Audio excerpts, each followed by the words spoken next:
Yes.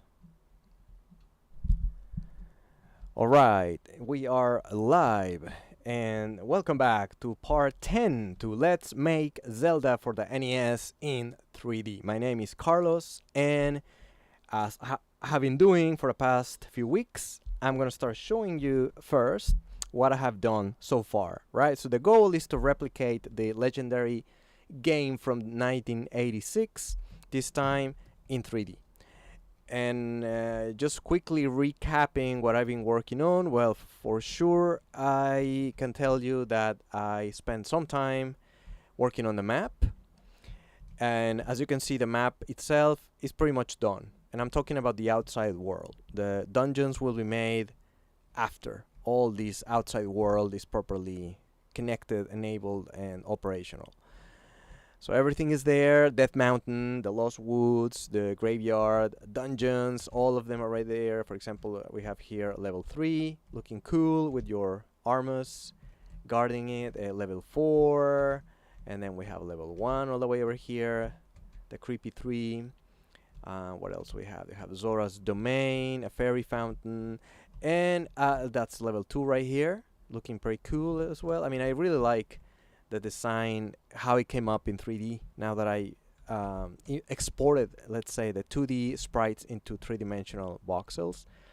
And then we have here all these amazing looking locations. All right, so this is where I have been, in the desert. It's been a nice place for me to do my testing.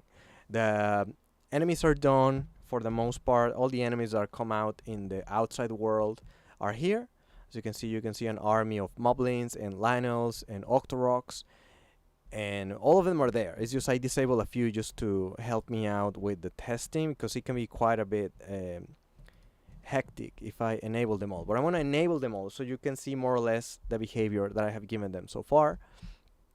And on my previous video, part 9, I was working on the loot system. I was looking for information about, number 1, what kind of loot does enemy drop, right? Because not every enemy dropped the same loot, and I was lucky enough to find this table right here, which I'm going to show up in a moment. So right here, luckily, Legend of Zelda is a game that's very well documented, and there's a lot of good people that have gone around really gathering information, reverse engineering the game. It's really well understood at this point. And I'm taking advantage of all of this knowledge that we have of the game, so I can try to reenact or replicate the mechanics as much as I can to make it as similar as I can, right? I want to make it so that when I finish the game, I really feel like I'm playing that game just in 3D. Okay, so this table right here, it took me a moment to figure it out, but essentially you have all the enemies in the game are right here. And they're all separated in different categories and groups. So group A, B, C, D, and X. And what I gather is that X, if you belong in the X group, then you'll never drop any loot whatsoever. And seems like these other enemies, for example, in the group A, then you're gonna have a loot table that consists of the single rupee, the orange or yellow rupee, the heart, and the fairy. Right? If you are a red Octorok, then you will never drop anything else other than a rupee, a heart, or a fairy. And the same applies for the orange Tektite, the goblins, the levers, the blue levers, and the with robes. And then you have group B, which similarly they have the bomb, the clock, watch, the stopwatch, right? I call this the stopwatch. And then you have the single rupee right here, and also you have the bomb. Okay, so and so on and so forth. And on top of that, it seems like the game on the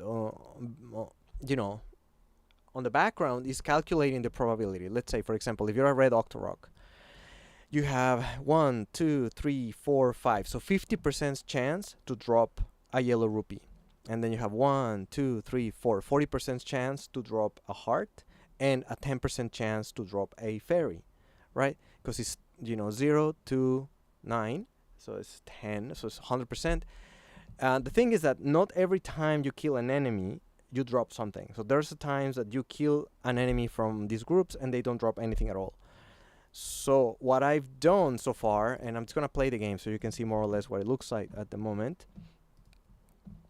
So essentially, yeah, I can move Link around. I can get hit. As you can see, I added the effect that push back. I cycle through the color palettes, and my health is decreasing behind the scenes. I have not done properly the health system, the rupee system. I'll do that next. But I can also attack. I have the sword beam. The sword beam explodes like it does in the game when I kill somebody. And on the previous video, I was working on some of the loot, right? So now some of my enemies, when I kill them, are gonna be dropping the loot that corresponds to the group in which they belong. So for example, that one dropped the heart, that one dropped a single rupee. Maybe if we're lucky, we'll get like some bombs. And as you can see, I have not added any guardrail. So my sword right now, if I want to, acts as a machine gun. And I'm gonna get killed. Soon because I just have 10 hit points. So for example, if I kill this guy, they're not dropping much. Let's see what else I can make drop. Just gonna machine gun these guys. Yeah, as you can see, the items that have the most chances to be dropped is the single rupee and the heart in the whole game. I'm dead. Okay, no fancy explosion method I have created yet for my own characters, so I just disappear from the game when I'm done. So it's fine. That I'll figure that later, right? I have to add a proper effect. But anyway, what I wanted to show you is that number one, the enemies are behaving according to the mechanics that they have on the original game. I replicated their AI, the very primitive AI that they have, essentially walking around, stopping, shooting, turning when they hit a wall, right? So there's not much to it, so it wasn't too difficult, and they all behave slightly bit different, and sometimes they shoot, sometimes they don't. See, I have a 5 rupee right here. I cannot get it yet. I have not implemented the part where you actually collect the items. So that's where I'm at the moment. And last time, I was just writing the code. So how am I implementing this behind the scenes? So essentially, enemies have the loot table, right? Essentially, this is all the loot that enemies can have. Blue rupee, bomb, yellow rupee, heart, prefab, fairy, and the stopwatch. And when you kill them, when they die, they do 3 things. They get destroyed, they drop loot, or maybe not, and they explode. The explosion thing is something that I added. There's a game called 3D Heroes for the PlayStation 3. Underrated, little bit of a lost jewel. And so essentially when they die, if you notice, I make them explode, like in the voxels that compose them. I thought it was a nice effect. I don't know why I wanted to do that. And it seems like it's okay. It's working okay. Now, the drop loot, this is the latest method that I did. So essentially, like I say, there's loot group A. You have a 50% to drop a yellow rupee, 40% heart, 10% fairy. Group B, Group C, Group D, and Group X. There's no enemies in the Group X in this outside world, so I don't have to worry about that. So essentially what I did is that, because like I said, when you kill an enemy, you do not necessarily get a drop, right? So what I did is, when you kill an enemy, you have 50% chance they will drop loot or not, right? So if you land in the 50% chance that do not drop any loot at all, then nothing happens. But if you land in the 50% chance that do, okay, then so after you kind of meet that hurdle, the first 50%, the code is going to check which loot group your enemy belongs to, the enemy that you kill. Is it A, is it B, is it C, or is it D? And then based on that, is going to give the chances that is here, right? So for example, if the enemy belongs in group A, like the red Octorok, then it's going to have from 0 to 5, so 50% chance it's going to drop a yellow rupee. From 6 to 9, which is 40%, it's going to drop the heart. And 9 above 9, so 9 to 10 is fairy, so 10%. So I did that for everyone here. But now, after I was like reviewing things, I realized that this is not quite correct, because the way in which I implemented, there's some instances in which nothing is going to happen, because of the way random range works in Unity. So I'm gonna kind of refactor this part just to make it clean, and I'm gonna keep this how to say this obvious. The rules are the rules, right? So I'm not gonna change that,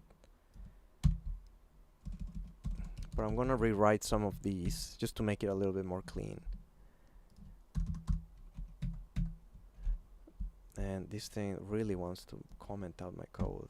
Do not. Oh my god, why is it doing that? Anyway, so if random range from 0, instead of 1 to instead of 0 to 9 to 10, I'm gonna do 0 to 100 to make it more clean, right? Random range 100 is greater or equal to 50, then get out of here, return. So this is what I mean. If you, I'm generating here first a random number between 0 and 100. If the number is greater than 50, then you do not get loot, right? And then you return, you get out of there, and it ends, right? But if you actually do not meet this condition, you do not return. And then from here, I'm gonna explain here a little bit. I'm gonna pick 1, 0 to 99 roll to pull one item. So just one item, right? You do not want to drop more than that out of the group. And so I'm gonna leave my variables there because I might change it. So int, so I want to have an integer roll equals, so random range from 0 to 100. So once again, and instead of many ifs, because it becomes a little bit tedious to read, I'm gonna use the case, switch case. Switch, so the enemy mapping, by the way, is where I have stored information about each enemy. So I'll just quickly show here what I mean with enemy mapping. So this is my enemy mappings. Scripted objects are also called. So each enemy is gonna have its own scripted object, and from here I can say what name the enemy is, what their base HP is, what kind of damage they do when they touch Link, if they do have any projectiles, right? If they shoot anything. In the case of Armos, they don't shoot anything, so there's nothing here, right? And then also if they touch Link, because there's difference. If you hit somebody with a projectile, does different damage than if you touched him, you know, the player itself. So I need to have two different values for the damage and to what loot group they belong to. So for example, Armos is loot group X, so he's not gonna be having any kind of loot. But for example, Genie or Guinea, it's in loot group C, so he has to have this array of 4 different items and so on and so forth. So all of them have their own loot group and the containers and how much damage they take. I need to fix this a little because it's still kind of work in progress. Just make sure right now that it works. So essentially, you are gonna check that enemy mapping, and from that enemy mapping, you can get the loot group, so the array, right? Okay, and then I'm gonna start seeing, for example, if case A, I'm gonna so what if A, well, it can be is a yellow rupee, so yellow rupee with 50%. It can be a heart with 40%, and it can be the fairy with 10% chance, right? And then I still need to roll here. So if the roll is under 50, it means that, you know, it's gonna be a yellow rupee right here. So I'm gonna have to create I'm gonna create a method, spawn method, which I need to implement first. Spawn, so what I'm gonna implement the yellow rupee prefab. I'm gonna comment all this out because I think this a little bit, it works, but it doesn't really. So I'm gonna if random loot, so I'm breaking everything, so maybe I don't need to. I'm gonna comment this out too. and just close this method properly there, and this should be, I'm gonna put it a little bit indented, and might as well just create private void spawn, and it's gonna be a like a prefab, a game object. That's gonna be the prefab, right? And what it's gonna do, this is gonna instantiate, it's gonna create essentially instantiate, right? One of my spelling, my prefab, the one I'm sending as an argument, prefab. Why is it not taking it? It's because I misspelled it. Prefab. And then where is it gonna spawn it? Well, in the transform position of where the enemy died, and it's not gonna have any particular rotation except the one that belongs to the prefab itself. So quaternion identity. It's a very simple method, but I'm gonna be calling it on every instance of this case, on every time I call an instant, every time I create some loot. Okay, so in this case, right, so that would be the yellow rupee, else if roll is minus 90, so that means else if roll, that means if it's between 50 and 90, that means it's like a 40% chance, then you're gonna spawn the hard prefab. So now that I have the other helper method there, it's a lot easier. Else if, I guess I don't need to do an if, just else you are in the 10%, so you are gonna spawn the fairy prefab. So if you're lucky to go through the two filters, be within the 50% that get loot, you know, at all, and then once you're in that 50% group, once again you roll, and you gotta get a 10% chance to get a fairy. So no wonder those little things are a bit difficult to get. And loot group case A. All right. Loot group case A. So okay, so that's my case 1. So in here I'm gonna break, and then the next case would be group B. Say group B, case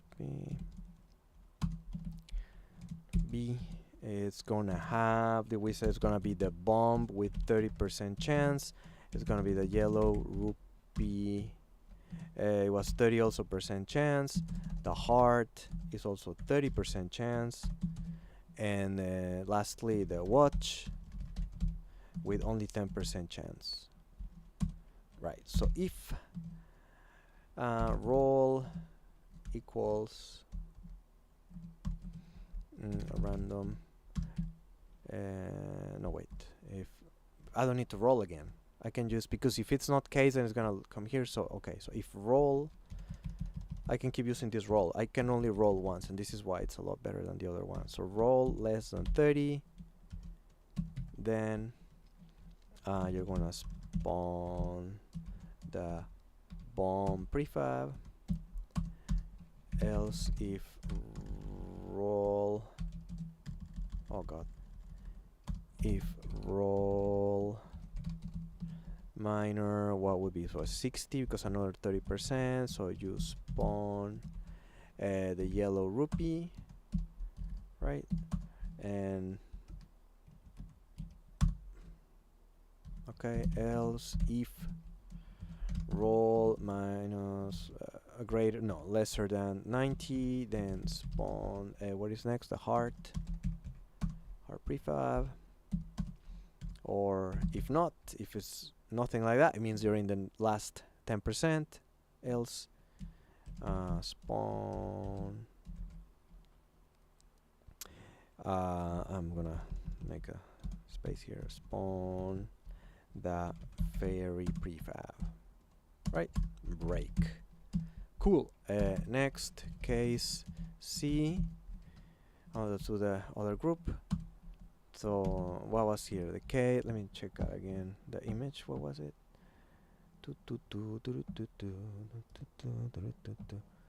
Okay, so group C then is rupee 1, 2, 3, 4, 5. Okay. Oh, something happened to my broadcast. Why?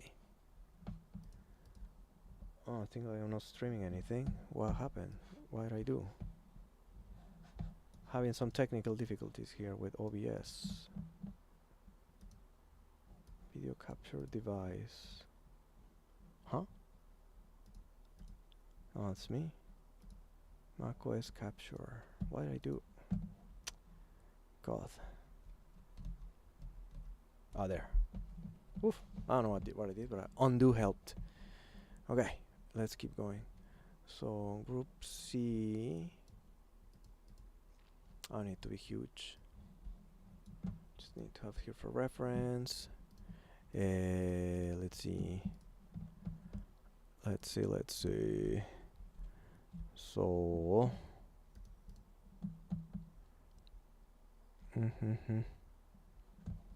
Okay. KC, so yellow rupee is 50%. And then we said that what is heart is only 2 of them, so it's 20%. So heart 20%. And then seems like there's the blue rupees only 20% as well. Yeah, man, blue rupees are rare. And the clock is only 10%. Yep. And so we do the same technique. If my that's strange. Hang on. Why this thing is case B, case C, break, else, case C. Why is it blue? I never seen this before. Minor than 50. If roll less than 50. What's happening? I think something's wrong with my brackets. No. Let's see. Drop loot. Close. Case C. What is the problem? Colon. Yeah, computers are pretty meticulous about dots and colons, semicolons, and yeah. So yellow rupee prefab. Else if roll, that would be 70. So it's because 20%. Spawn heart. If roll it's less than 90, then spawn the blue rupee, right? And if you're in the last 10%, spawn the fairy, no, the clock. I call it stopwatch prefab.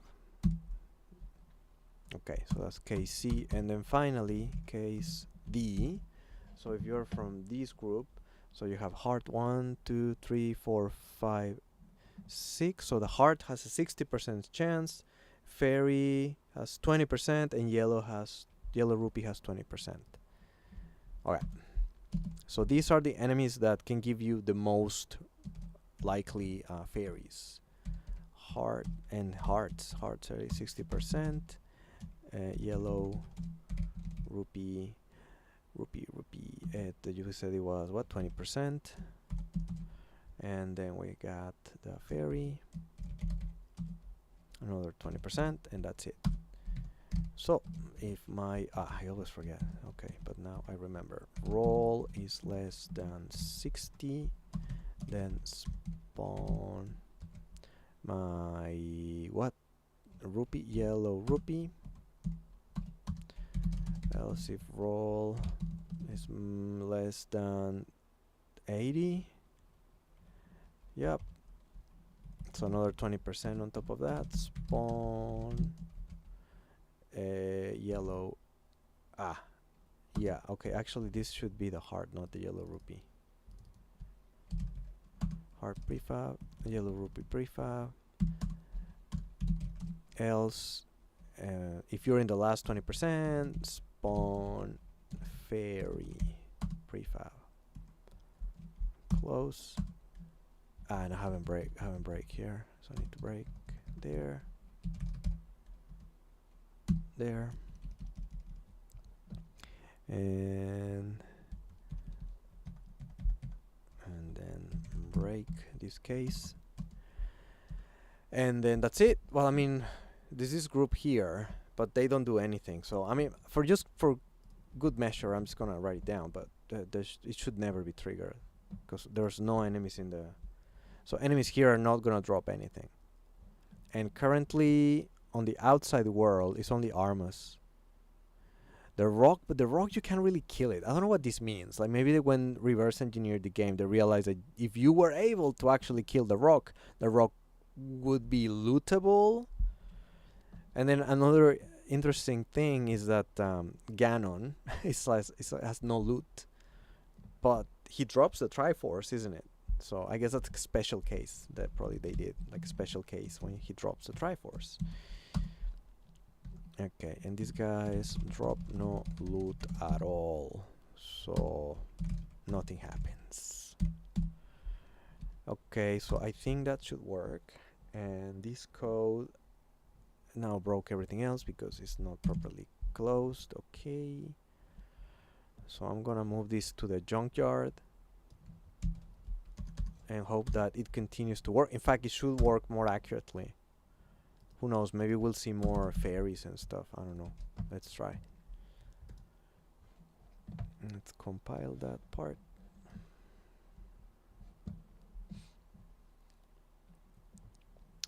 Play. Let's see. See how much loot I can get before I get killed. Ah.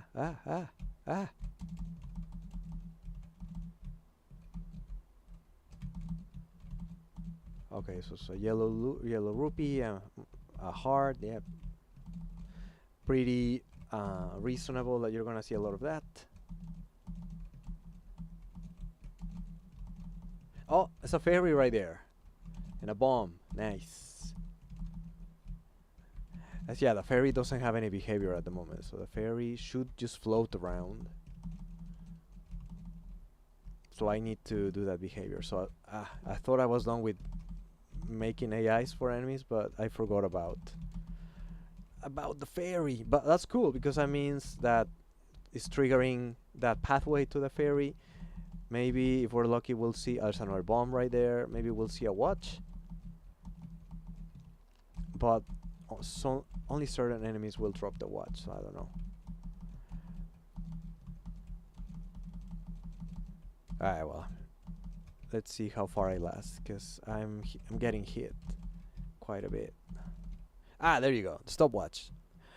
Got it. Okay, you know what? Because of 3D, right? Depending on the angle your camera is looking, it can look kind of weird. So the bomb, for example, the fairy, it's kind of like just there. So what I'm gonna do, I'm gonna do the billboarding. I'm deciding that I want these items to face you when they are in the world. So to do that, I'm gonna do what I did for Zora. So Zora is the enemies in the water, and they are always facing Link, and they shoot at where you are. So I'm gonna do the same. So obviously loot is not gonna shoot at you, but it should have this logic of the billboard mechanic. I think it'll be cool. This already had it, but I had disabled it, so I'm just gonna remove it and enable this one. So probably the blue billboard. Let's do that. Billboard. Fairy. Also, I want the fairy kind of face me, even though it's gonna be flying around randomly. probably away from Link because she's cheeky like that. Bombs as well, and at least that way you're sure what you're looking at. You know, you're not gonna be confused. So let's see if it works.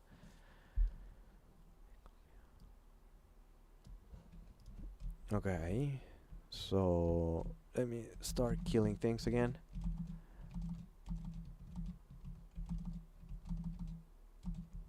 Okay, so that's a rupee right there. Let me kill more here so I can get closer.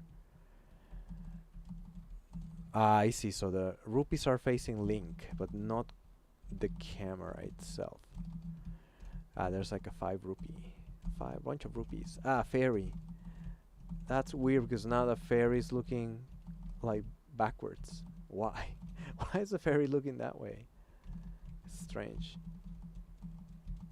Anyway, it's just a cosmetic thing, probably not necessary.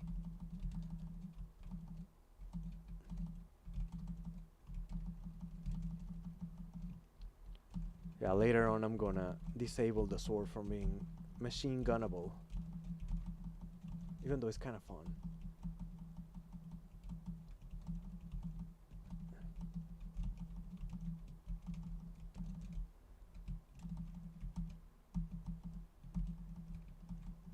There. Okay, well, it is working because look how it kind of like rotates. So it's facing Link, it's not facing the camera. I kind of didn't think of that. So it's not facing me as an observer of the game. And then this guy is like, Jesus walking on water. Well done, good for you, buddy. And in fact, Link can too, because I haven't disabled that. I have to make all those rules. Yeah, and this guy give me a heart. So Zora is also wired to drop loot.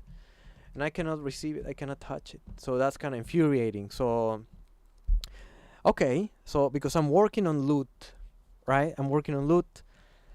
You got it now in the world. Enemies, the right enemies spawning the right loot according to this table. I'm kind of hoping that this table is accurate. I'm trusting the fans that did this labor of love. So I'm going with that. So now that is there and is accurate.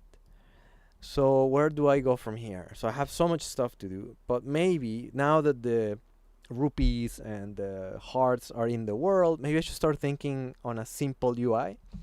So in the original game, as you know, you can have you have how many rupees, how many bombs, how many hearts. It's displayed for you, so you always keep an awareness of that. And in the original game, let's try to find like at least a screen or something. So let me see what I'm trying to replicate once again. So it's just on the top. On the top, you're gonna see a black section of the screen that has everything. Zelda NES playthrough. See what we're working with. Okay, this is a full game through. I don't want to see ads.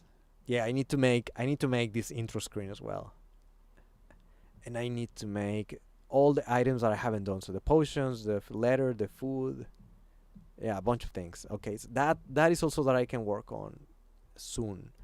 Anyway, but I want to look at. Okay, so this is a UI.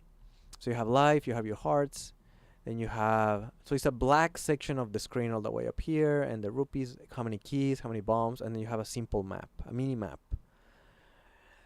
Look, let's start from the beginning. I'm gonna make a very simple UI to display how many rupees you have, how many bombs you have, and how many hearts you have. So when you touch them, it's gonna react. The item is gonna disappear because you got it, and then it's gonna be reflected in your score.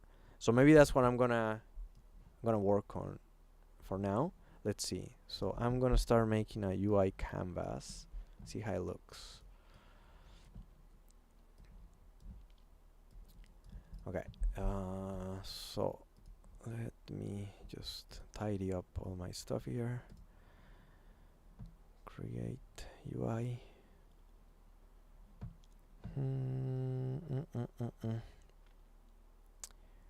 UI canvas. And that's gonna be the UI, upper UI or something. I don't know, upper UI. And just 1 second, this. And then here, Let me see. See if I remember how to do this. Here, UI, put a panel, right? And then this panel. Where is this panel? This panel's all the way over here. Right. Okay. So I wanna put some.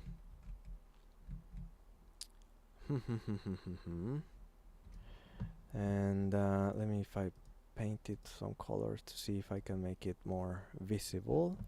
Because in the game, yeah, that's not what I want. So I'm gonna have to be looking at the two of them at the same time. And the game view and the editor view. So let's see, if I decrease top, bottom. So just want the top part.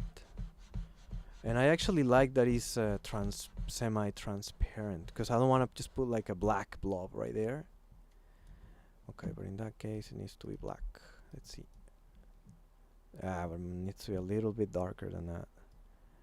Increase the alpha channel. Okay. And maybe make it tiny bit bigger. Look, I'll make it that big. I'll make it better as I go along, as it always is the case.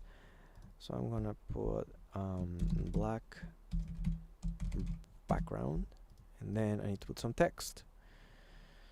UI text mesh pro, and that's gonna be, for now, is just gonna say rupees, and it's gonna say rupees. Yeah, but it's gonna be the rupees text. And I want this to come all the way here. Very simple right now, very simple. It's just gonna be rupees. And then I'm gonna have, or else, bombs text. And that's bombs. And I need to move it down. And it has like an X in the original game, like bombs X. Something like that, and then rupees X, right? And then what else did I say? Hearts. Look, the hearts obviously is gonna be more involved later. I'm just gonna start with the counter, and so hearts X, might as well. No, hearts text, right? And then hearts X there. And then, so this is kind of labels, right? So just static labels, is just pure text. It doesn't, is not dynamic. It doesn't do much else than say that always. So maybe what I should do is just align them to this side. And then for each of them, I need a text mesh pro that is actually gonna react to code. So this is gonna be rupees. How should I do? Int. Even though it's like the background is an int, but so rupees, this one is not gonna say anything. This one is gonna say, for example, 255, which is like the max number of rupees you can have in this game, because that's the max number that can be represented with one byte. Okay, and then similarly for bombs, I'm gonna do the same. Bombs int, and hearts int, and I need to place them where they should be. Bombs, I think the original max, the first cap that you have is 8. And hearts, it's I think in my link right now I have 10 hit points, so that would be, I don't know how many that you would be, 10 hearts. So I'm just gonna put it like that. Later on I'll make the hearts, and I'll make the system that, it decreases, but because in this game you can have half hearts too, so I cannot use an integer. I need to use a floating point number on the background, right? But for now that will do, I suppose. So I need to wire this. I need to connect this to the code. So the way I'm gonna do it is, this is related to the player, so I need to use the player class.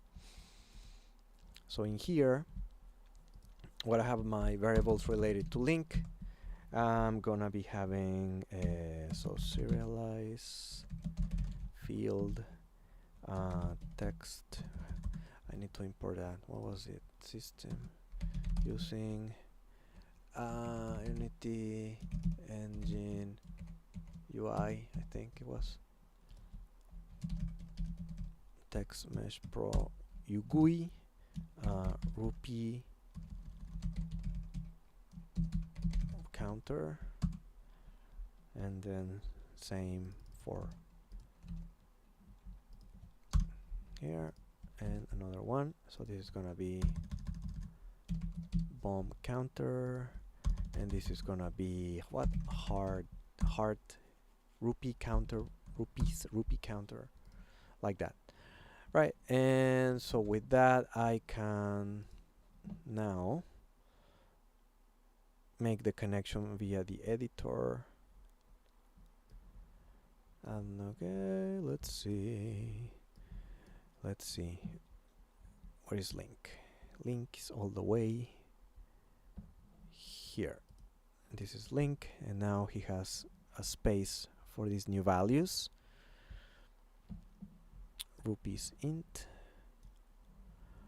bombs int, hearts int. Okay, right. And when you awake, when it starts, you can initialize those as rupee counter, rupee counter text. It must be actually, because text, and then I'm gonna have the actual values of private int rupees, rupee counter text rupees,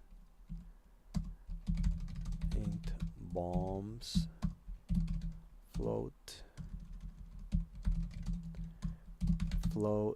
hearts. Okay. So when the game starts, your rupees are gonna be 0, your bombs are gonna be 0, and your hearts are gonna be 3 in the original game, but in this case, just while I'm testing around, it's gonna be 10. Okay, so this is just kind of like temporarily. So right, so that means that on start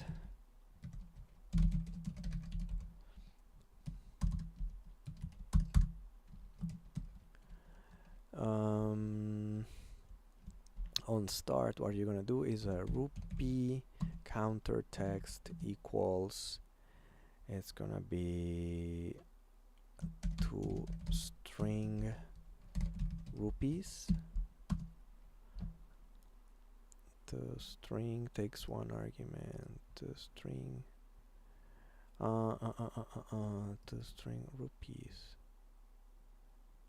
To string I see. To string private in rupees. String. Oh man, I forgot. How do you do this? To string dot to string object dot to string rupees dot to string. No. Type string to 10 for GUI. Int dot to string +3 overloads. Text Mesh Pro GUI completed convert string type. Let me just go a quick look. Sorry, it's been a while. To string.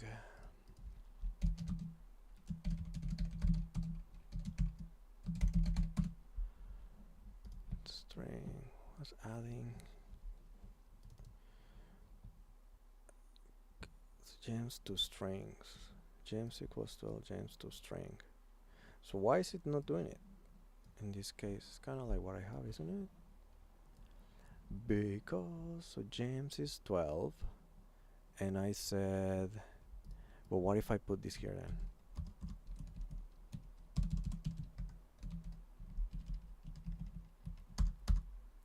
I already declared them here. Rupees, rupees, rupees to string. Ha ha ha ha ha. Cannot implicitly convert text pro Yukui. Why? Let me see. Something about text mesh pro. Please convert text mesh pro. Number dot to string. Maybe I need. I have like the Unity engine, TM Pro. Oh, oh, the doorbell. One moment, guys. I'm sorry. I'll be right back.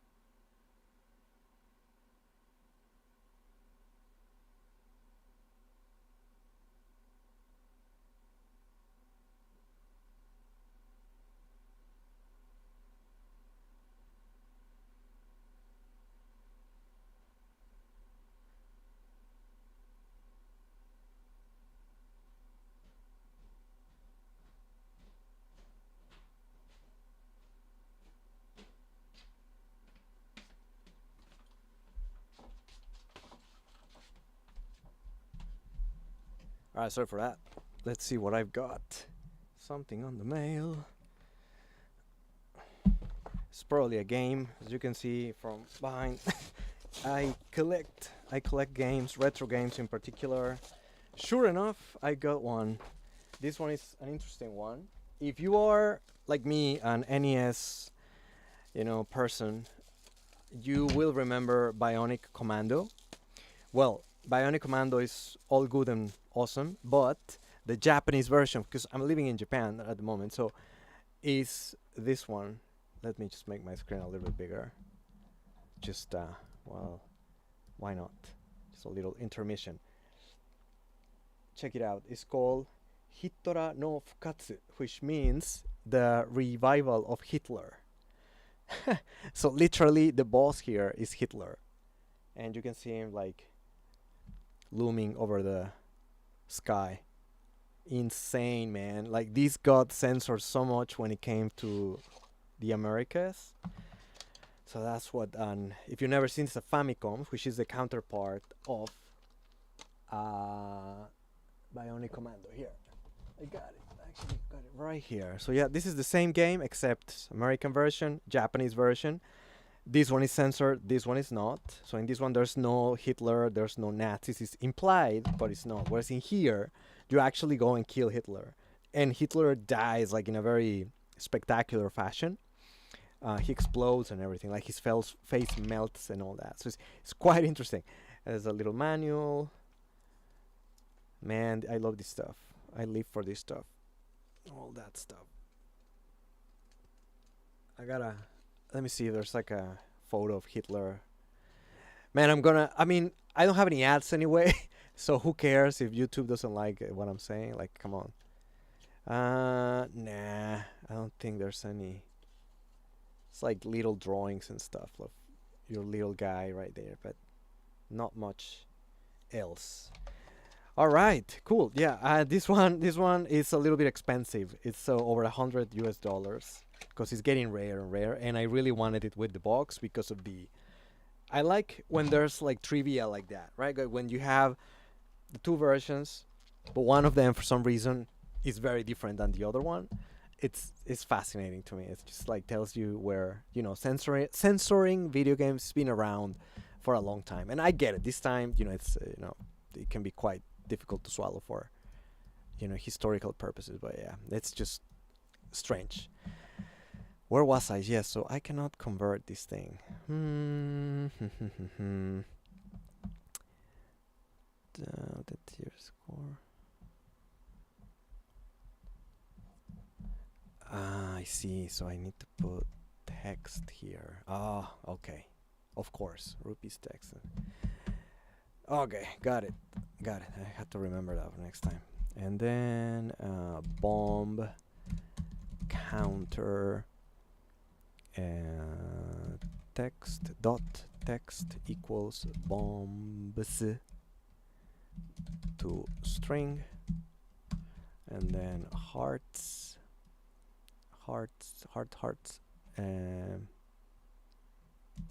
no, heart counter text equals heart to string. Okay, so I have that is connected. All right, so maybe I need to label my prefabs here so they know what they are. So tag, I'm gonna make a new one. It's gonna be bomb, and I'm also gonna have fairy, and I'm also gonna have stopwatch. I mean, it's not, I don't know, it's a clock, whatever. And yellow rupee and blue rupee and a heart. Save. Got it. Now, let's see. This player take damage, player dies. So because I need to touch them, my prefabs are gonna need to have colliders, a box collider. So that means it's gonna enable physics, so it can interact with Link, with the player, right? So this green screen square right here, this cube, represents the area that the collision box, if you want to be proper about it. So normally what you want to do is to make it very snuggly in that little box. So click here, just pull the levers right there and here, and, to make sure that it makes sense in 3 angles, in 3 dimensions. Lost it. Like this and like this. And just check that it looks alright. Yeah, okay, that's cool. So that's the bomb, and now the fairy too. Fairy, I need to add a box collider and move it up, center like that, and just make sure that she's like snuggled in there, like that and like that. Or a little leg escaping. There you go. Wow, yeah, so when you are working on 3D, you really need to check all angles, because it looks fine from one perspective, but from the other one it's totally off. Like this. So that's fine. Maybe just a little head up here. Okay. Yeah, it looks okay. Ah, no, this side is kind of not right. A little bit more. There you go. So that's my fairy. Now the little heart. Also need to add a box collider. Yeah. Center up.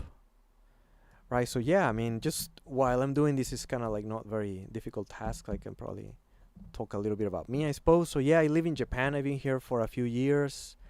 In total, from my whole life in Japan, I've been, what, like 10 years? Because I came to Japan in 2002. No, 2000, the year 2000.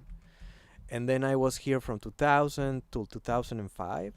I did some studies, and then I worked for a few years, and then I moved away. I left Japan for a while, for quite a long time, like almost, 14 years, because then I came back in 2019, and I've been here ever since. So I'm working, and I'm living in Tokyo. So yeah, I'm one of those persons that, when I'm at work, I'm in front of the computer, doing programming, but not for fun things, like more like medical serious things. And this is something that I find really relaxing. I've been making games like for a while, but I've never really been streaming, so I think with time I hope I get better at this. Like, I just got a nice better microphone, because I was using my AirPods before, and I really noticed that the audio was pretty bad. I hope it's better this time. So I also need to put some background music so it's not really monotonous and quiet. I don't know. I don't know. So I'm kind of new at this, but so bear with me, guys. But I appreciate for you if you're curious about how games are made, at least in this particular engine. And yeah, my goal with this whole thing is to make the whole game. Like, I know it's a big premise, it's a big ask. Like, it looks like I've done a lot of progress because the world is made, enemies are made. We're working on the loot, enemies behave like they should, so on and so forth. But don't underestimate the time it takes to complete the little details, the tasks, the bugs.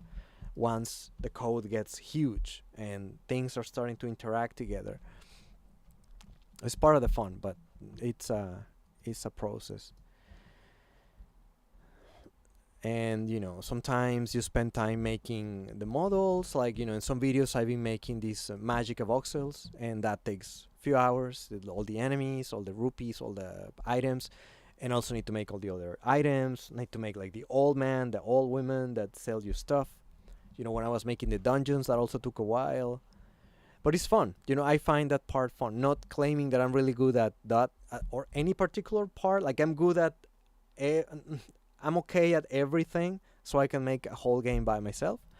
But I don't have a designer, I don't have an artist, I don't have a music maker kind of thing. Like, I always figure it out somehow, which is kind of what I like. And yeah, it's a hobby of mine. I do have a couple games out there in itch.io.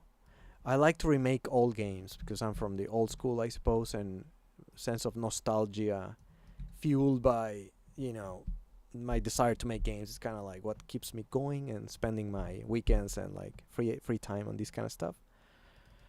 But this particular game is very special to me, Legend of Zelda, and for many people too. Like, it's iconic. It's I think everybody, even if you're not a gamer, you know what Legend of Zelda is, and this is the first one.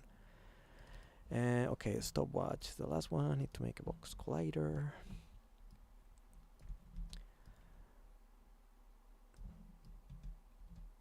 Okay. And so my previous game is called Treasure of Tarmin, which is once again 3D like reimagining of a very old video game, even older than this one, called Treasure of Tarmin for the Intellivision, that was released in 1982. So I bet most of you were not even alive at that time. So that's yep. But because of that, precisely, I wanted to make that game in a way that it was better, not better than the game original, but more reachable. It was easier to access because nobody has an Intellivision, and I have an Intellivision, and I cannot plug it to my TVs. It's just impossible. Like, it's very hard because it's a really old device. But I made it so that you can play it on a browser with your phone even. So yeah, I made it accessible. People who like Intellivision, I got really good feedback. So that was very motivating. And I finished that last month. And when I finished that one, I said, you know what? I'm going to go on to the next generation, which is the NES. And I got the idea to do this game. I've seen that this game's been done before by other people, right, in the past. As far as I'm aware, two people or two groups of people did it. The first one was in 2016 or something. Couple guys made it, but they have the idea of publishing it, like putting it out there. It didn't last. Like, Nintendo ninjas found it and they took it down. The website's still there. It says that Nintendo whatever took it down, blah blah blah. And then there's another YouTuber called Cody Can't Eat This, and he also did this game in Unity. So yeah, he did a great job. And I'm not reinventing the wheel. I just want this game, but nobody can publish it. Like, right? Like, if I make this and I put it out there, Nintendo's gonna be mad at me, and that's why Cody couldn't also publish his version either. So I'm selfish. I want to have this game in 3D, so I gotta make it myself. Also, that was one of the reasons. Right. Okay, so now my rupees and my bombs and my fairies have colliders, and they have tags. So So let me see. Link has a rigid body as well. Okay, so I can enable collisions. Let's see. So on collision, enter. Wait.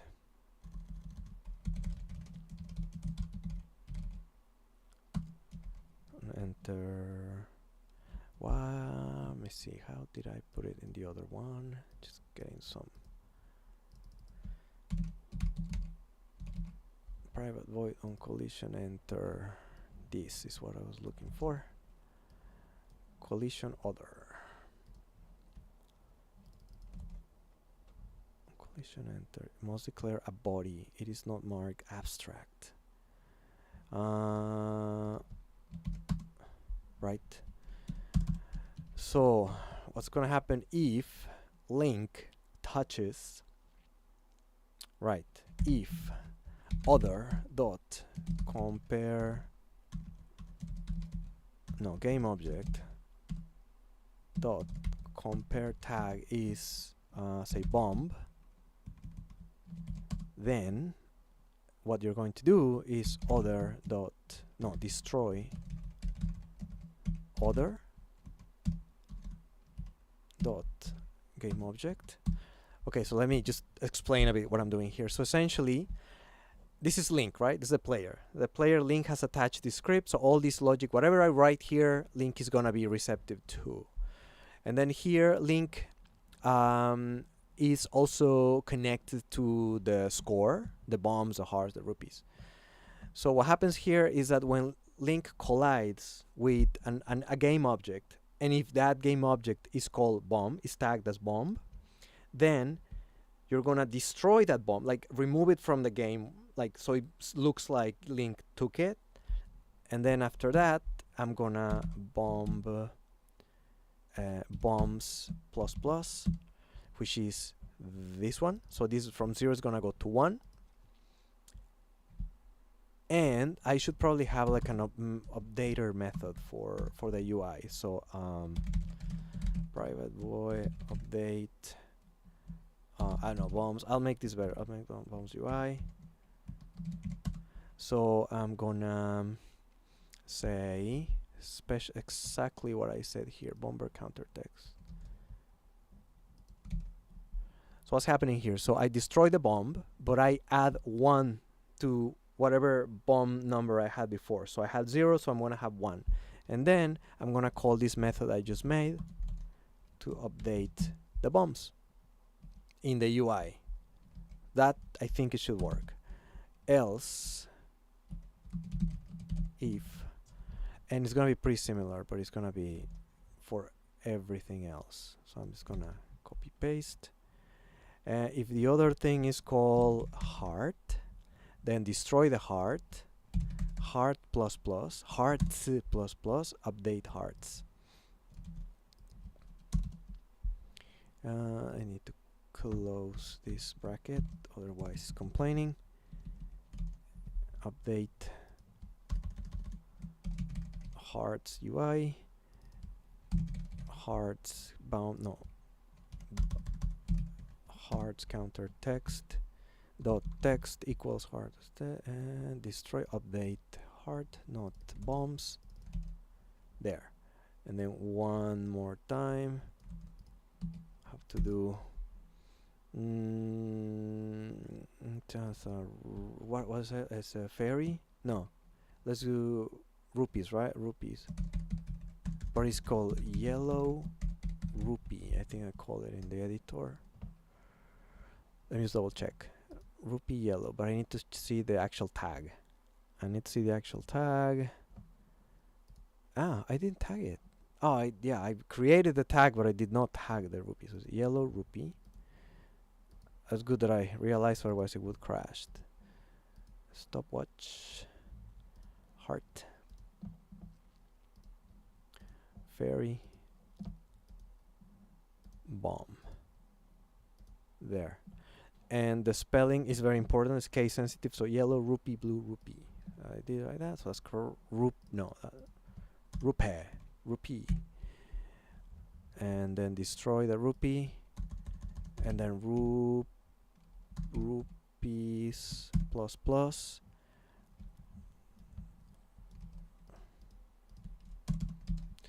And then rupees, right? It can be 1 or 5. Update rupees UI, and then I'm gonna have to have an argument, so I don't have to repeat this method. Int I don't know, amount, right? How many rupees I'm gonna oh no, actually no, I don't need to do that. I need to not to do that here. I need to do that here.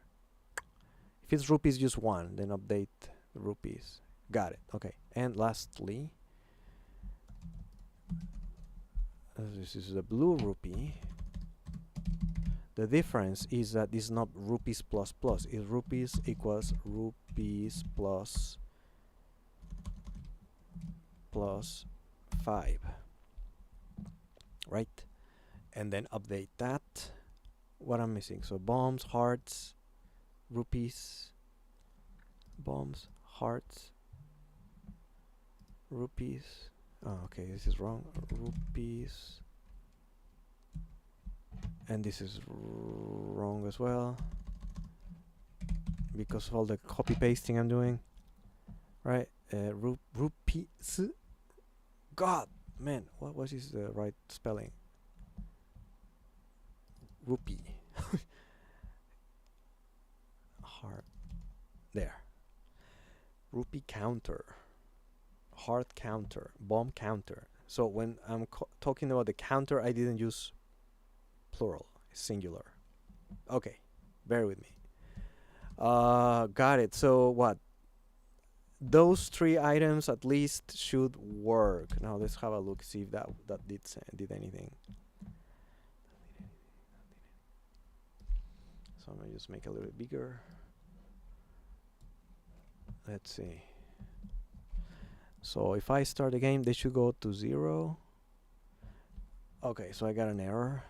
Why? Object reference not set to an instance of the player. Which one? Rupee counter text. Rupee. Is it not? Let's see. Link. Maybe I did it here, but not in the prefab. Hang on. Hang on. Link. Where are you, Link? Let me just collapse some of these things. It's too much. Enemies. Oh, Link. There's Link.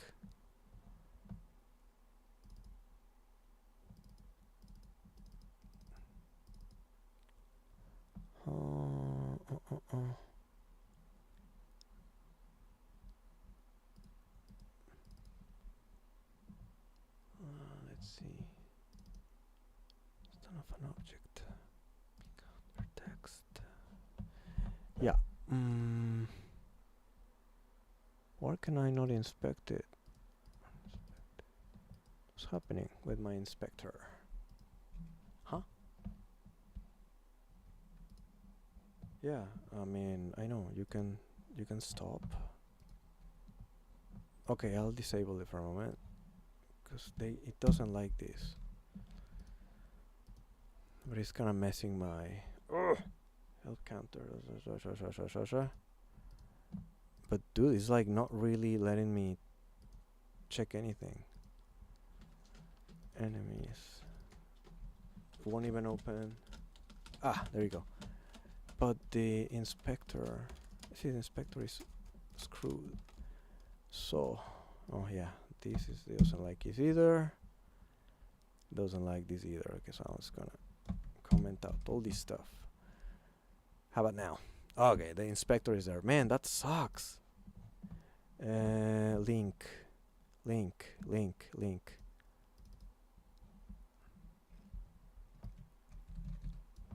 What's up with you, Link?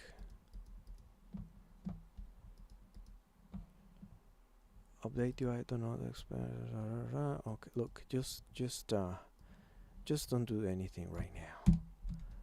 Just bear with me, please.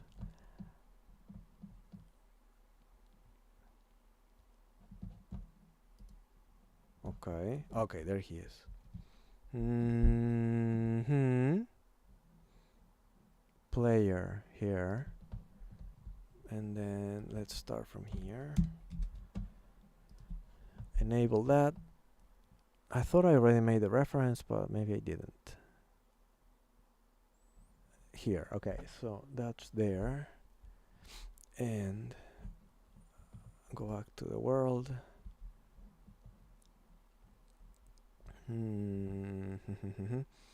UI, rupees text, rupees int. I think I need to change the names of the integers. Enemies, link player, goodness.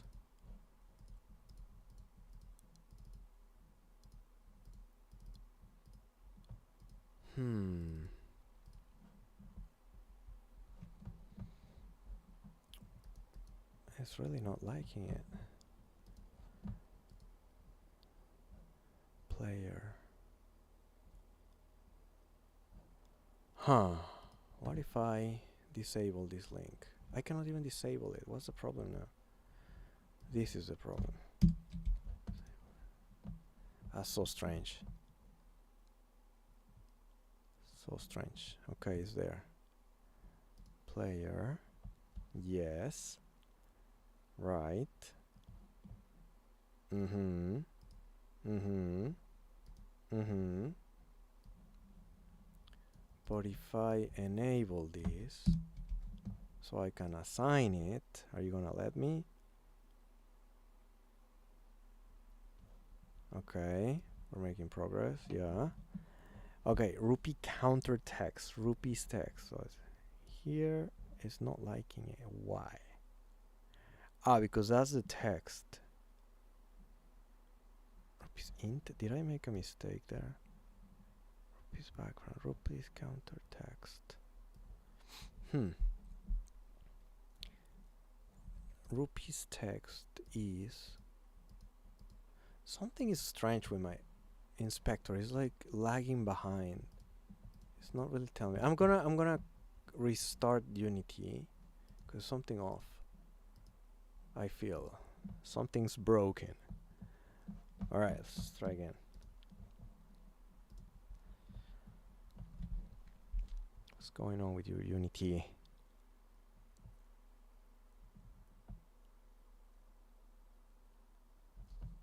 Aye.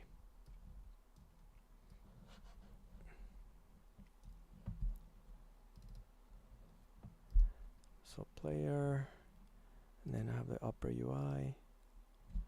Rupees text. It's text mesh pro, right? So that's no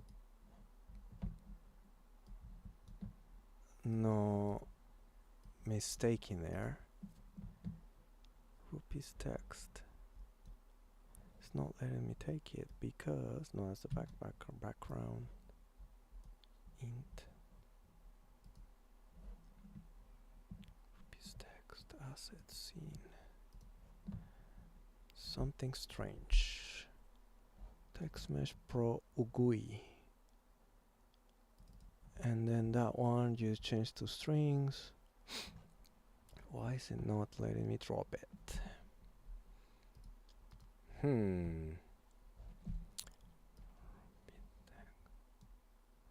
Maybe because it has to be on this player. Rupees text is that one, so it should be the int.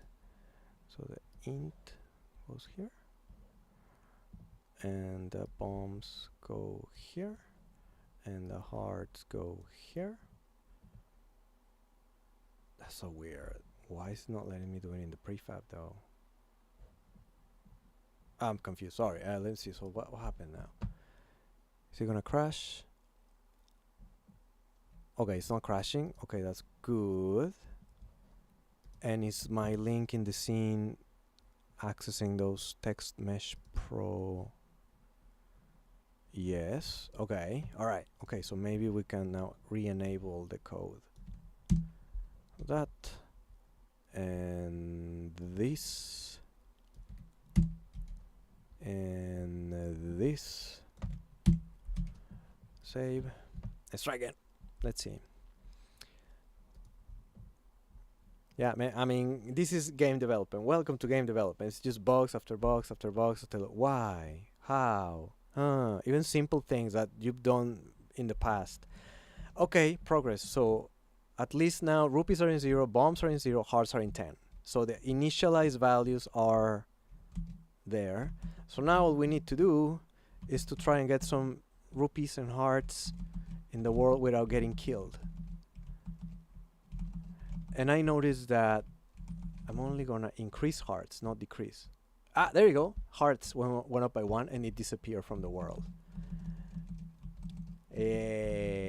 Ah, look at the fairy. Well, the fairy, I have not implemented the getting it.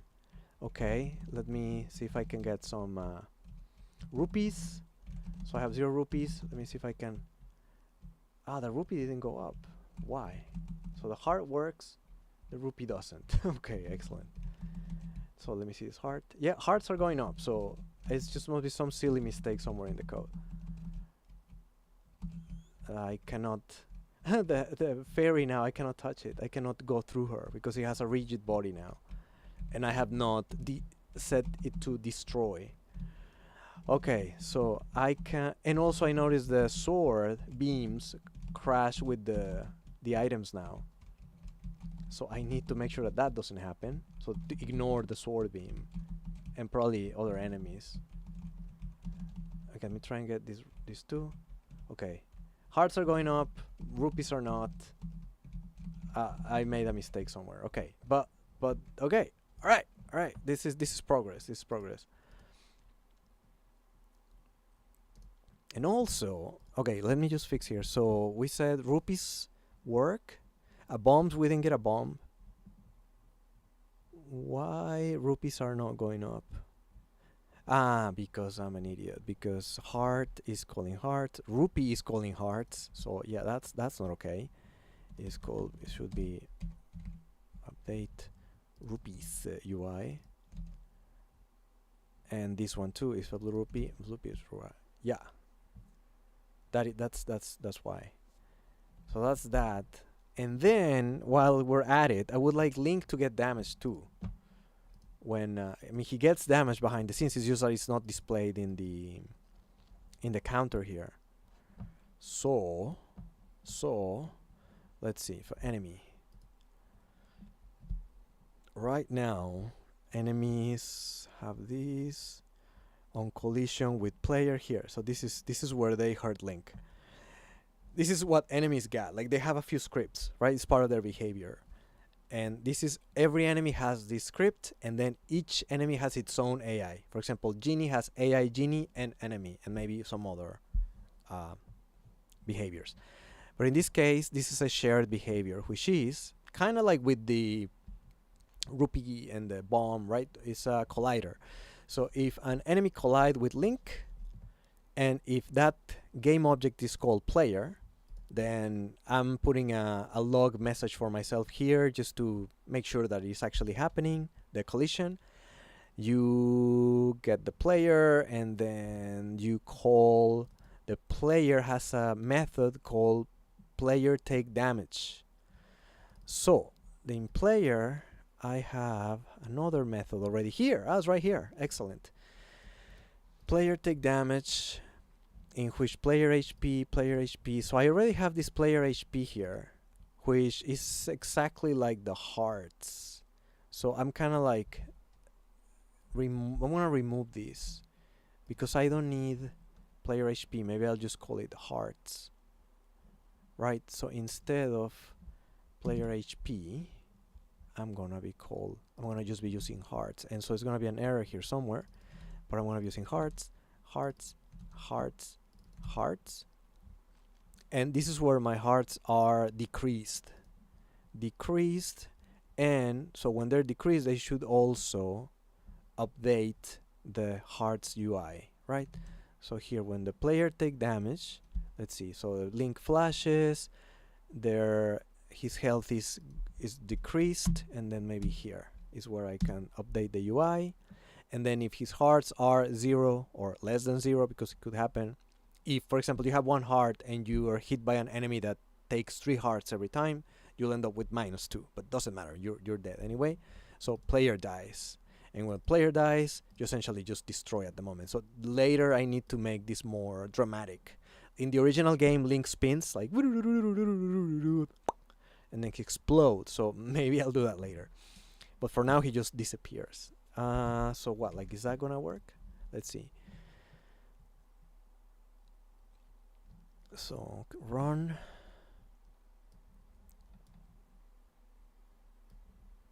Okay. So let's see. So, oh, see, I was touched and my heart went down by 1. So now let's try to get some rupees. Yeah, 5 rupee works. Single rupee works as well. Nice. Now I'm gonna try and get a bomb. You know what I'm feeling now? I feel a little bit constrained because this black square on the top feels like Link has a little bit too, like his world has decreased. Like the view of Link here is kind of like too small now. I'm trying to spawn a bomb. Ah. And enemies cannot go through the the items. Oh my god. Yeah, because they're colliding with it. And they don't have the directive to destroy it or go through it yet. So see if I can shoot the fairy from here.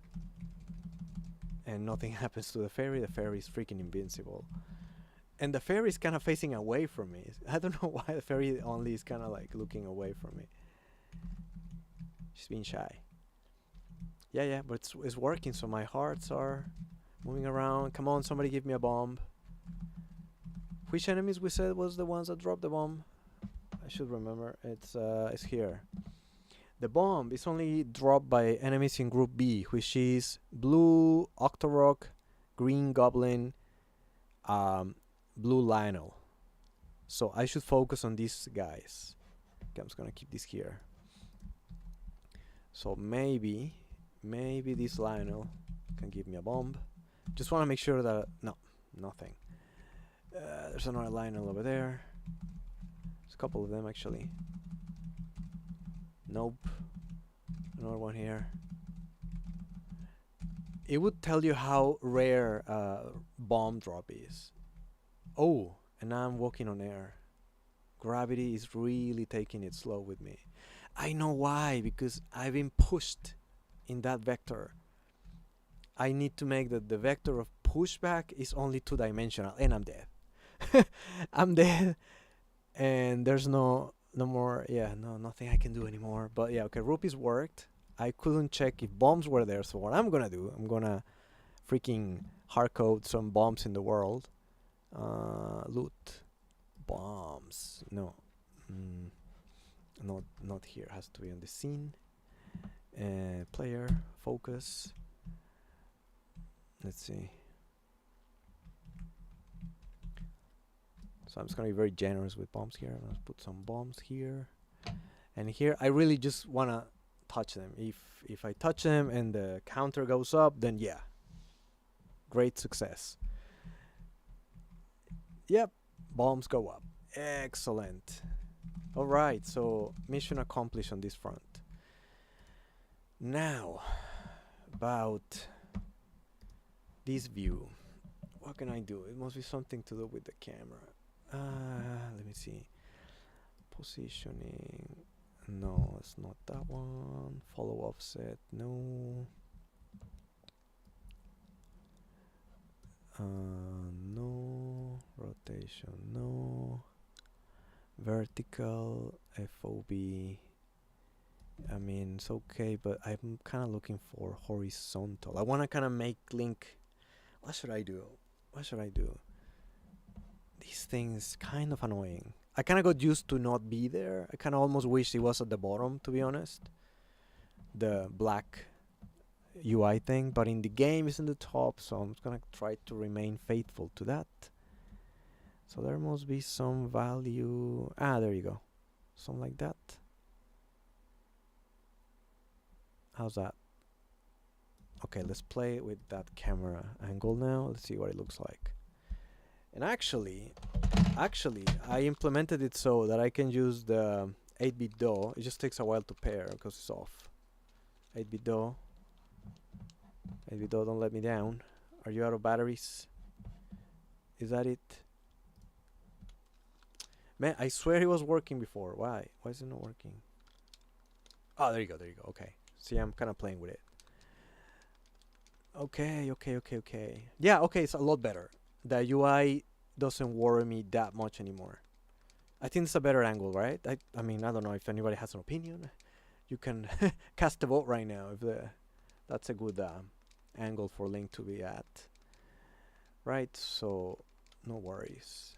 Anyway, so we're making progress here. Some slowly but steadily.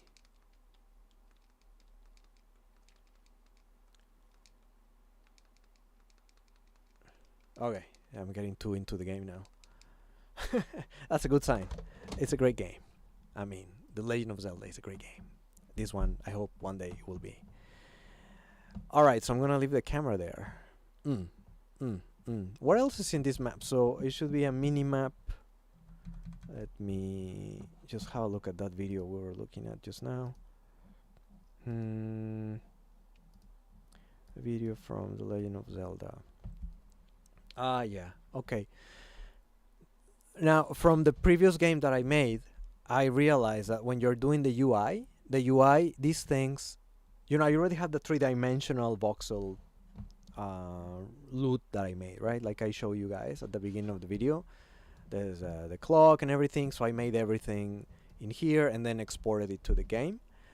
But when you're messing with the UI, when you're dealing with the UI actually only takes on sprites.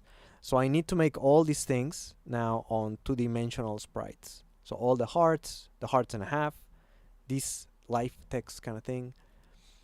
Yeah. So that's probably something that I need to do something next time I open Magika and I start working on art.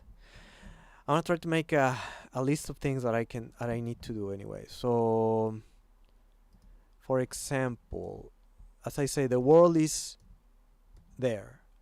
And as you know, in the game, you know, enemies spawn, different types of enemies appear in different locations. So you don't have all enemies everywhere randomly, like here in the chaos of the desert that is right now. So one example, one very clear example, and one that I already implemented is Zora. So if I escape from here without dying, and I head to some body of water, you'll see that Zora spawns in the water. So Zora is already kind of like programmed to only appear where it should, which is in this lake right here. And then so there's a lake here to my left. So there's some Zoras in there. So because when I was making their AI, I decided just to do that already, right? Like and then there's also a very long shore that goes in the south and then on the west, and also Zora spawn over there. So there's one waiting for me already. These caves, yeah, they still don't work. It's just for me a placemaker. I need to make them work. So that's one other to-do, big to-do, because implementing all the stores, all the items. I need to make all the items, and not only that, I need to make them work as they should. Zoras. So yeah, they're cool. They're cool, but I need to do the same for every enemy in every section. So for example, in here, I remember that there are Octoroks as well. So I need to make a section here where the Octoroks are gonna appear. And for example, if I change to the scene view, I'm gonna try to put both visible here. I got killed.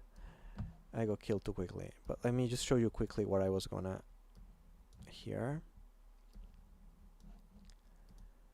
In Unity you have like the game view. This is what the player sees, and this is what the editor is. So sometimes it's good to see both of them. So I'm gonna make a zoom in Link in the editor. And if you see this kind of oof, god, I got massacred in there because I don't have invincibility frames. Okay, once again, let's do it. Where am I? Play. Right. Okay. First, let's get out of here. But looking here in the bottom screen, so you can see the camera. You can see Link moving around. Let me try to follow Link. Ah, I'm getting killed. At least now I know how many hearts I have left. I have 9 hearts left, so that's fine. Anyway, so around Link, if I select him here, you'll see there's a sphere. And this sphere only triggers Zora at the moment. But my goal is that it's going to trigger all these enemy zones. Let me just stop the game because I'm getting stressed of getting killed while I'm talking. For example, here on the editor I have Zora spawning zones, and if I click on it, you'll see it gets highlighted. So it is this zone, and that zone.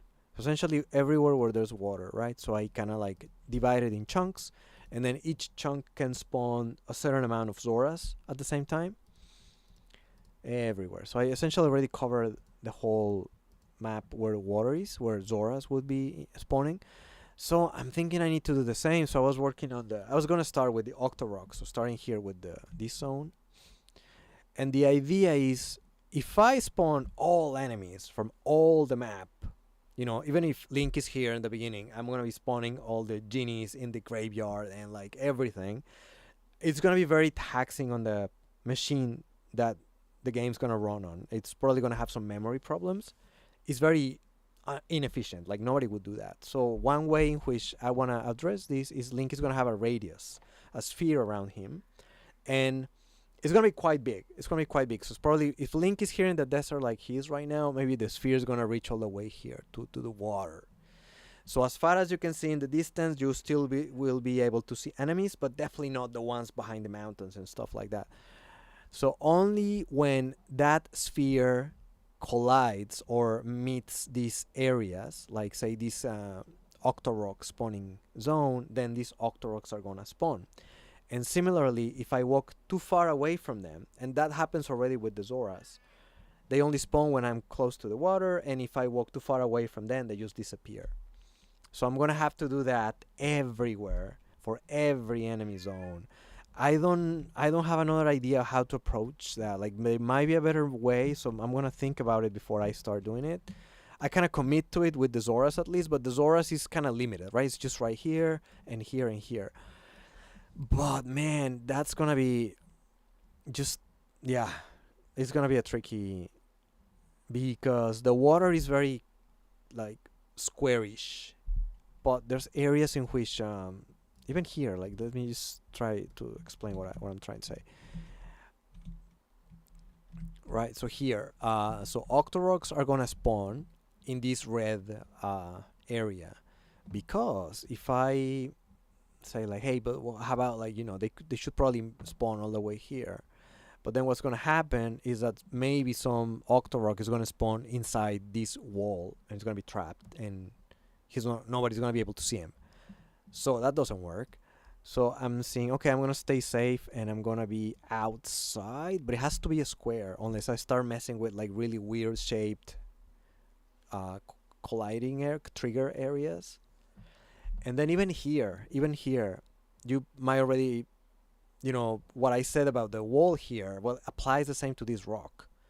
Like an Octorok might actually spawn inside this rock and you just get stuck. So the right way perhaps is just to kind of like really limit these spawning areas to where there's nothing that's gonna get in the way. But then it seems a little bit contrived. Like Octoroks are only gonna appear here, where I don't kind of like that. Unless I do like another little collider here and a little collider here and a little collider. Nah, that I don't know. Maybe what I can do is I know what I'm gonna do. I have an idea. So when the enemy comes alive, it's gonna check if it's colliding with a mountain or a rock or a bush, and then kill itself and try again. Kill itself and try again. I kinda did that in another game. Actually, that could be something that I can do. Yeah. Yeah, okay, so that's something that I need to do. I need to spawn the enemies where they belong.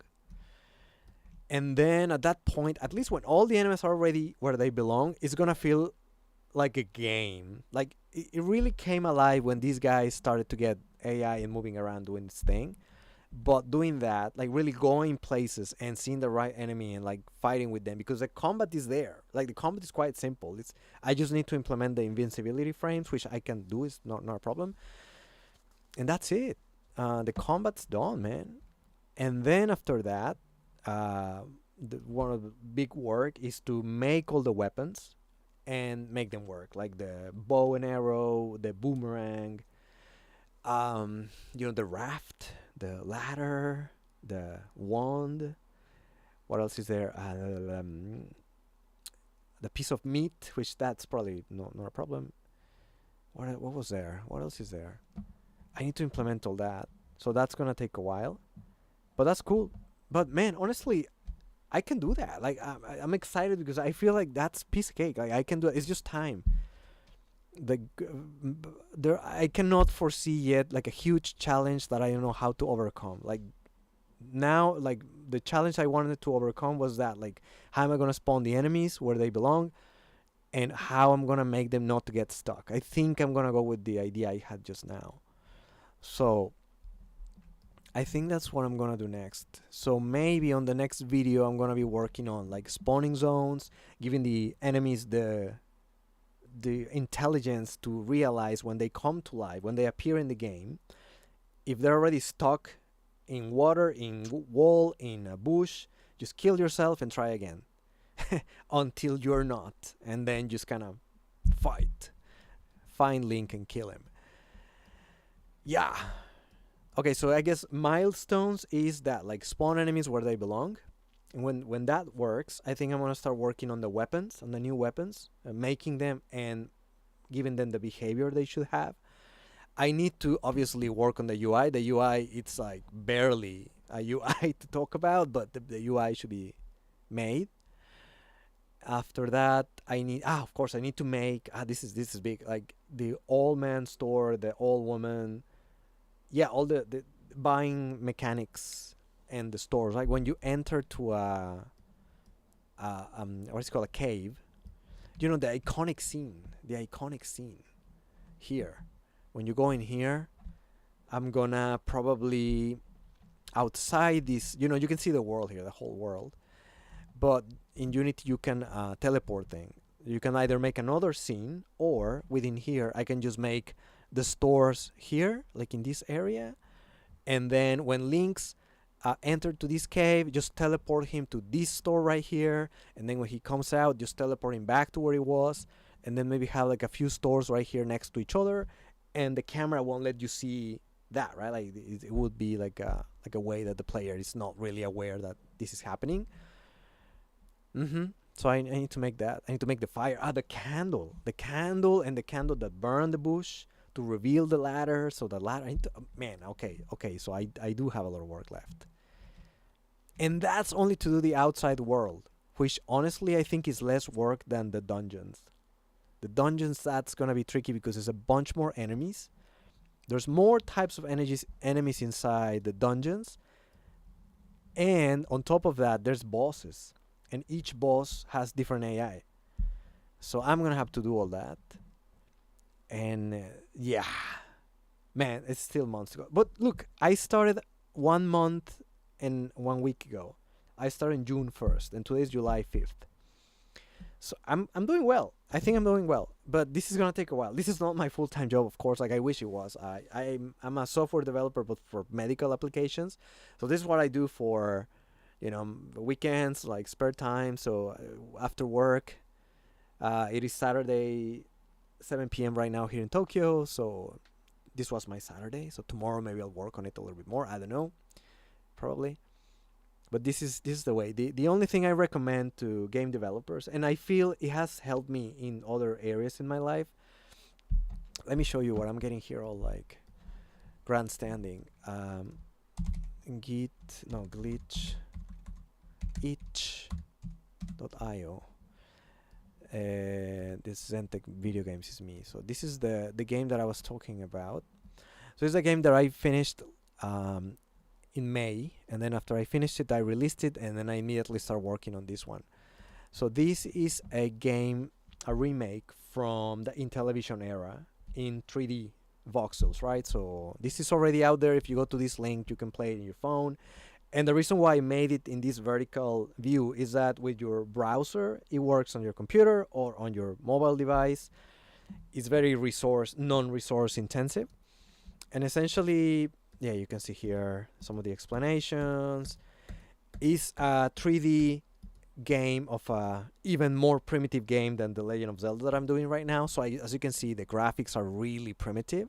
You had to really use your imagination back then. I just made them in 3D. But it's a tribute, and I call it Tarmin Tribute.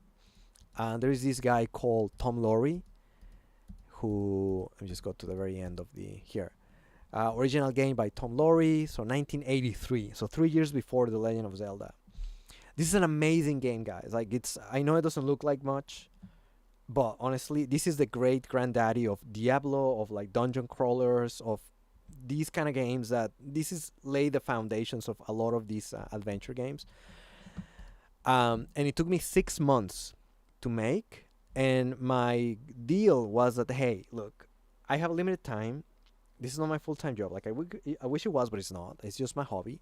But I want to finish it. I'm really good at starting games, but man, I suck at finish them. So I said, that's not good. That's got to change. So in November last year, I said, look, I'm going to make this game, and I'm going to work on it every day. And it doesn't have to be hours every day. It doesn't even have to be like 1 full hour, not even 30 minutes. Like, depending on the day, some days I'm very busy. There's life, happens. Some days, as long as you open the Unity editor, just type one single line of code, fix a little thing, just 5 minutes, it already counts as, oh yeah, let me show you how I'm kind of like managing my progress as well. I use GitHub to manage my repositories and everything. I need to go my own repositories. So this is Treasure of Tarmin, right? And yeah, so essentially the last commit was around then, 264 commits 3 weeks ago. And then if I go to my profile, yeah, these green dots, it means how many contributions you did that day. This is mixed with work, so yeah, it looks like a lot, but every day I'm pushing commits, right? So essentially from here is when I started working on the game. Then in Christmas happens. Christmas, I kind of lost rhythm again. But then I punished myself. So like, no, every day push a commit.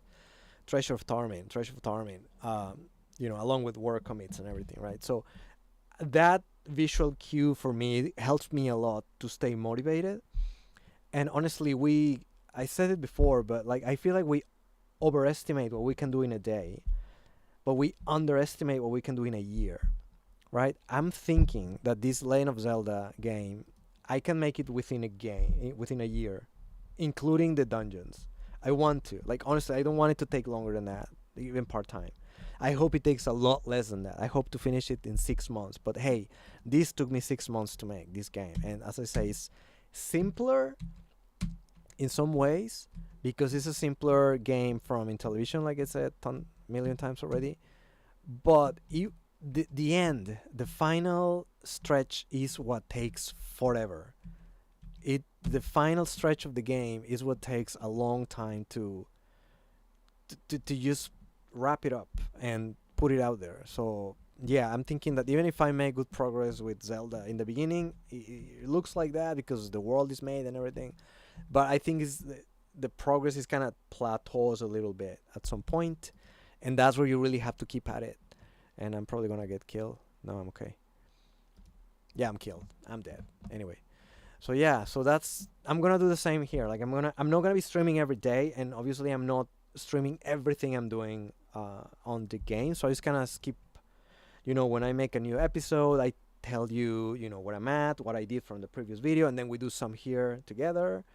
And then, next time when I come back, I probably will have some progress done, and we work here together. So when you see the full playlist when this is done, you'll see like a very good overview of how things progressed.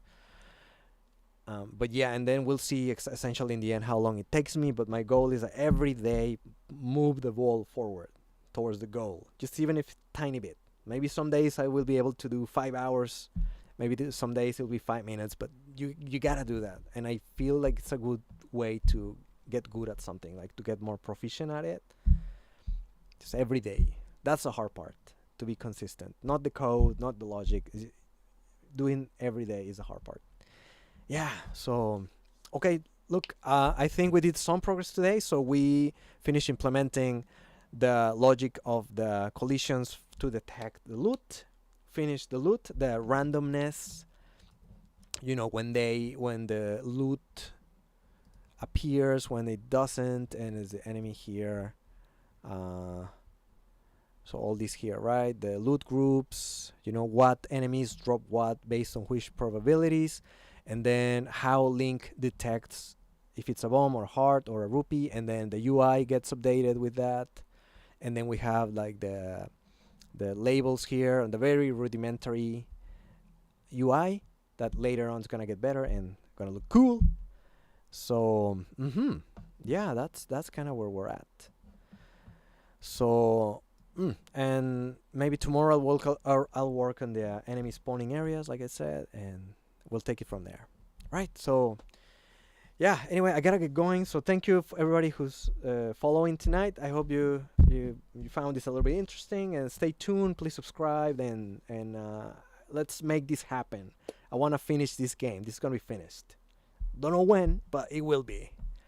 Okay. So have a good day, and my name is Carlos. Bye bye.